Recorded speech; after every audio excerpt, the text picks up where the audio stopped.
রাস্তা ঠিক নাই, কেউ আসতেছে না, কেউ ঠিক করতেছে না। এরকম হলে কিভাবে চলবে বলেন? খাগড়াছড়িতে বেইলি সেতুর পাটাতন দেবে যাওয়ায় রাঙামাটির লংগদু উপজেলার সাথে খাগড়াছড়ি সহ সারা দেশের যাত্রীবাহী বাস ও পণ্যবাহী ট্রাক চলাচল বন্ধ রয়েছে। স্থানীয়রা জানান, বুধবার রাত 10টার দিকে দীঘিনালা লংগদু সড়কের চৌমুহনী এলাকায় এই ঘটনা ঘটে। অতিরিক্ত পাথর বোঝাই ট্রাকের কারণেই বেইলি ব্রিজের পাটাতন দেবে গেছে বলে দাবি তাদের। তবে বিকল্প ব্রিজে ইজি বাইক, মোটরসাইকেল ও পিকআপ চলাচল করছে।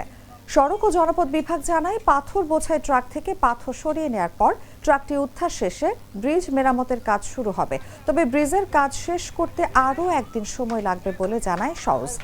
এদিকে বেইলি ব্রিজ দেবে যাওয়ায় ভোগান্তিতে পড়েছে স্থানীয়রা। আমরা গতকাল রাতে মাটিরাঙ্গা থেকে আসছি, প্রায় 10টার দিকে আসছি। আসার পরে দেখতেছি এখানে গাড়ির এই অবস্থা। তো রাত থেকে কেউ আর আসে নাই এই পর্যন্ত। এখানে আমরা কালকে রাত থেকে এখানে আটকে রয়েছি, কিন্তু এখনো রাস্তা ঠিক হওয়ার কোনো নামগন্ধ না। আমরা কখন যাব, কিভাবে যাব, ওইটার কোনো গ্যারান্টি নাই। এখন আমাদের রিস্ক নিবে কে? খাওয়া দাওয়া নাই, ঘুম নাই, কিছু নাই।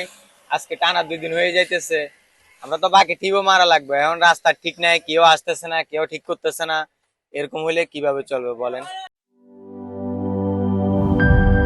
ইউরোপ, এশিয়া, আমেরিকা যেখানে যাই, বিশ্বের 145টি দেশে আজ ফ্রুটো পাই।